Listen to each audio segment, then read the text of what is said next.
proses pembuatan modul revisi modul ajar, kemudian bagaimana pelaksanaannya, implementasinya di dalam kelas masing-masing, dan selanjutnya yang terakhir kita akan sama-sama berdiskusi mencari solusi untuk menghadapi kendala yang timbul di kelas kita masing-masing. Baik, kita akan buka PMO pada hari ini dengan dipaparkan oleh Pak Sekretari. Yang pertama, kita sudah bahas tentang modul ajar.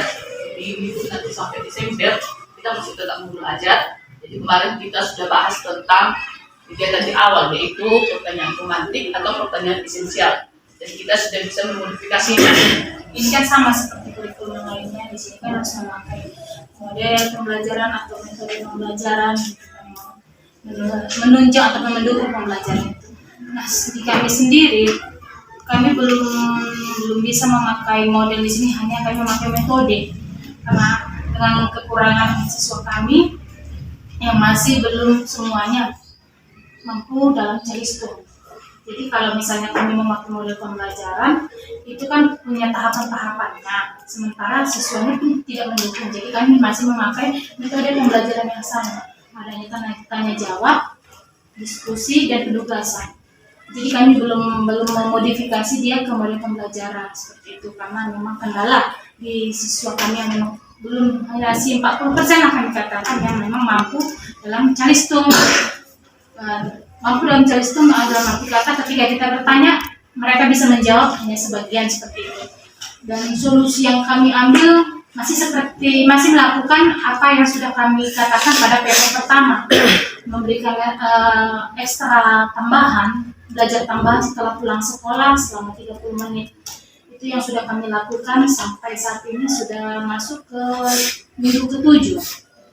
Dalam ekskul itu sudah kami lakukan kepada peserta didik kami, dan yang setelah kami lakukan itu, bagi anak didik kami yang sudah bisa dia membaca dua-dua huruf itu tidak lagi kami masukkan ke dalam ekskul itu, karena dalam pikiran kami ketika dia bisa menyaksikan huruf itu walaupun dia membaca mengeja lambat, itu sudah kemajuan, supaya yang memang benar-benar belum bisa huruf sama sekali bisa terbantu. Jadi setiap minggu siapa yang memang nama-namanya sudah layak untuk tidak ikut, kami keluarkan seperti itu.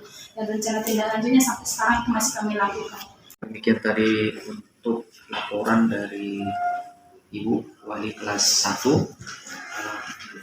Mungkin sedikit untuk menambahkan bagi Bapak Ibu guru wali kelas yang berikutnya.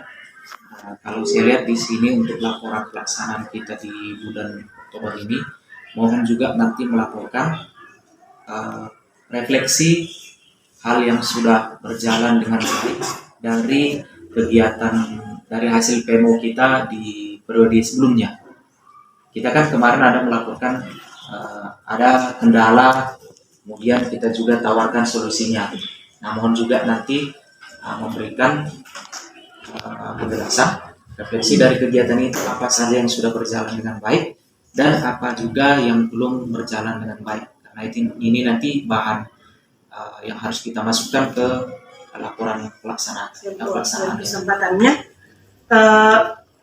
pada kami guru kelas 2 di sebelumnya itu, adapun kendala kami adalah belum bisa mencapai semua yang ada di modul ajar itu. Nanti kami berusaha untuk melakukan yang terbaik lagi, menemukan lagi ide-ide baru agar pembelajaran yang kita harapkan sesuai dengan yang kita jalankan. Kira-kira seperti itu. Sekian dan terima kasih.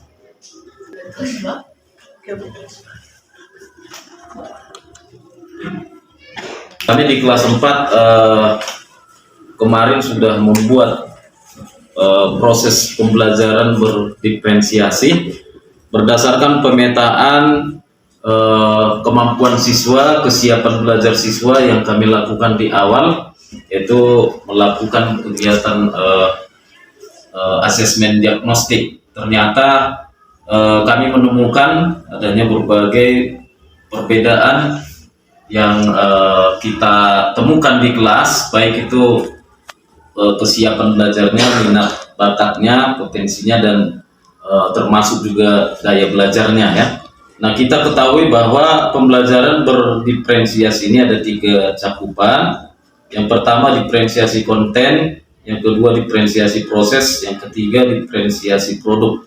Jadi karena yang menjadi temuan utama yang kami perhatikan di kelas itu adalah kesiapan belajar, maka kami membuat pembelajaran berdiferensiasi itu dari segi diferensiasi proses, ya, diferensiasi proses.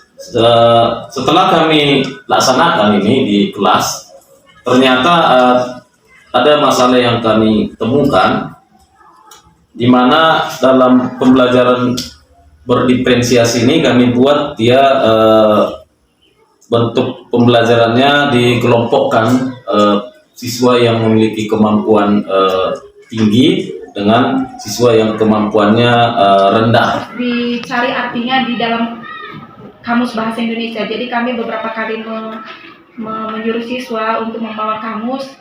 Yang membawa kamus itu hanya 1-2 orang saja, sementara jumlah siswa ada 25 orang.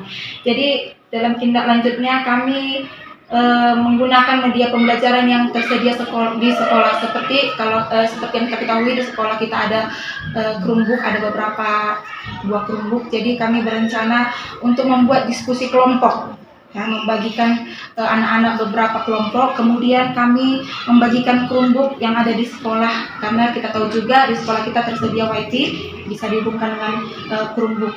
Jadi kami membuat solusinya begitu, Bu, supaya pembelajaran itu bisa berjalan dengan baik, karena bukan hanya mencari arti kata, di sana juga di bahasa Indonesia juga banyak mencari antonim dan sinonimnya. Ini terkesan dengan tambahan untuk masalah yang kita dengar dari masing-masing kelas 1, 2, 4, 5 ya. Ini kita coba fokus ke kelas 5. Dari saya sudah dengarkan bagaimana kesulitannya ya. Kita ini memang sekolah negeri yang terletak di kecamatan, jadi kendalanya itu rata-rata pasti seperti itu. Masalah kembali ke kemampuan orang tua, kemampuan peserta didik. Seperti tadi untuk pengadaan kamus ya, mungkin kalaupun kita suruh pinjam begitu, kalaupun kita suruh pinjam ke kakak-kakak kelasnya, ke kakak-kakaknya, bisa saja tidak ada begitu, tidak semua ada. Jadi ini kan kendala, pembelajaran itu kan terkendala. Jika misalnya dalam satu kelas itu 30, yang hanya memiliki kamus itu mungkin 5 orang gitu kan. Kalau masih 5 orang masih lumayan ya, masih bisa kita kelompokkan ya, Bu. Jadi saya rasa untuk solusinya biarlah kita bantu dari sekolah, bisa bantu pengadaan kamus, namun bahasa Indonesia ya, Bu ya, pengadaan kamus bahasa Indonesia, namun mungkin tidak sebanyak jumlah siswa, tetapi mungkin bisa digunakan secara bergantian, secara berkelompok biar lebih spesifik. Apalagi seperti saat ini untuk bahasa Indonesia itu banyak sekali padanan kata seperti itu. Jadi kalau kita perhatikan ini sekedar refleksi untuk AMBK seperti kemarin, dia untuk bahasa Indonesia yang sederhana sekalipun mungkin mengalami kendala, kenapa tidak fokus, kenapa kurang kaya dalam berbahasa Indonesia yang baik. Untuk itu saya rasa untuk kelas 5 solusinya yang itu ya, yang bisa dibantu oleh pihak sekolah. Kemudian yang kalau boleh disampaikan seperti yang disampaikan tadi, apa yang sudah berjalan dengan baik, walaupun itu hanya misalkan satu hal saja, kemudian yang belum berjalan dengan baik juga boleh disampaikan. Berjalan dengan baik, ya untuk kompetensi siswa yang rendah tadi, Pak, masih kita masih dalam kesulitan untuk memicu niat mereka begitu, memicu kemauan yang kami harapkan. Kami selalu mengingatkan juga dari orang tua untuk lebih mendukung juga dari rumah, termasuk fasilitas atau sarana yang mau mereka pakai, contohnya kebutuhannya di sekolah seperti pensil, buku. Nah ini kesulitannya di sini, Pak. Kesulitannya di situ. Kita tidak bosan-bosan selalu mengingatkan, namun tetap aja selalu ada seperti itu. Kadang hari ini bukunya tidak ada, pensilnya ada. Besoknya pensilnya ada, bukunya nggak ada. Jadi kewalahannya di situ gurunya. Di situ, Pak.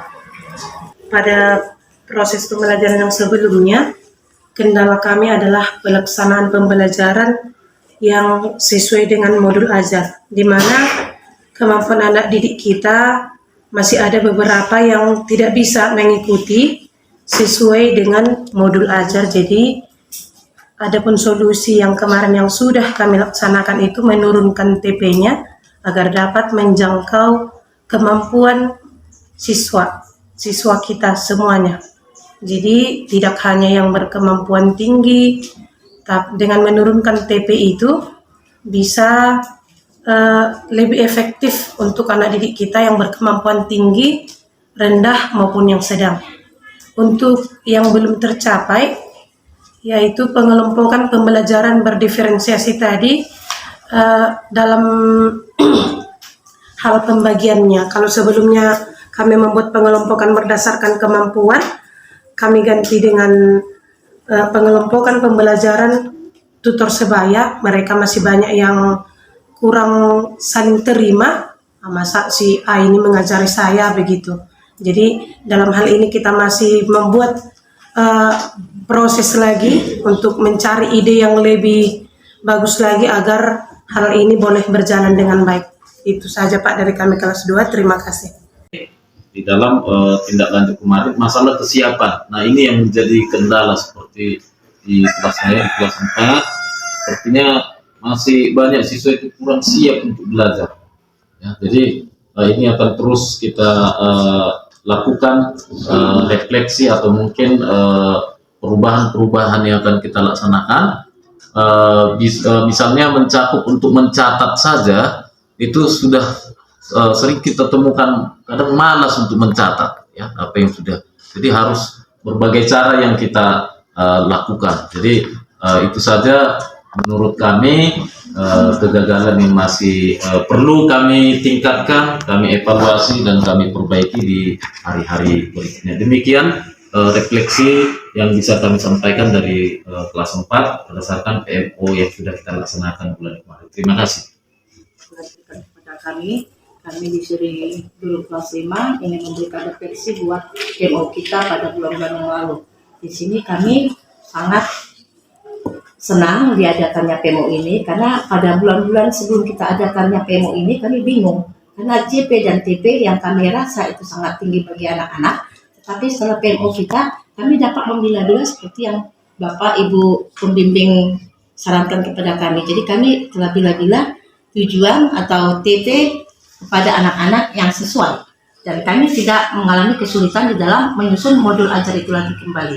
Dan yang kami berikan kepada anak-anak untuk mencapai tujuan belajar itu juga kami memberi bimbingan, arahan, motivasi, serta latihan memperbanyak tugas mereka di rumah. Jadi tujuan TP dan CP itu bisa kami laksanakan dan dapat tercapai setelah bimbingan dan arahan daripada ibu-ibu bapak pembimbing kami. Dan untuk modul daripada P5 di sini kami setelah mendapat 75%. Anak-anak sudah membawa alat-alatnya dan kami bisa berkomunikasi dengan baik dengan orang tua berkat bimbingan Bapak Ibu guru pembimbing kami yang pada bulan-bulan lalu, dan anak-anak telah membawa atau menyicil bahan-bahan untuk P5 kami yang mengenai listrik paralel dan seri itu. Terima kasih. Dari solusi yang telah kita lakukan di kegiatan kita di bulan periode sebelumnya. Mengulang kembali sebetulnya ini. Jadi di sini tadi kan kita sudah menyampaikan refleksi yang sudah berjalan dengan baik itu. Ada beberapa kesimpulan yang saya buat dari awal kita penyampaian tadi dari masing-masing kelas bahwa ada yang menyatakan asesmen diagnostik itu sudah berjalan dengan baik, di mana pembuktiannya bisa memetakan kemampuan siswa yang tinggi di sini, yang rendah di sini, gitu kan. Contoh pengelompokan berdiferensiasi berdasarkan kemampuan, berarti asesmen diagnostik kita sudah berjalan.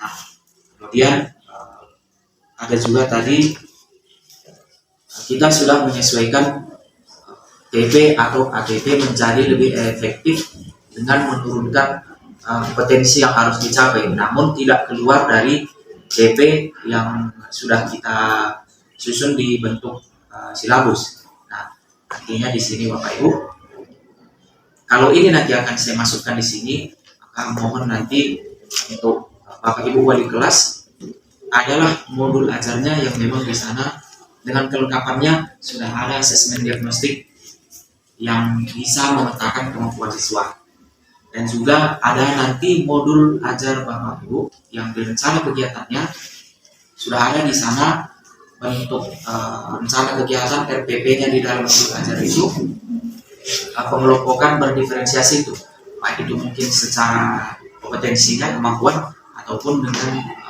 metode tutor sebaya tadi.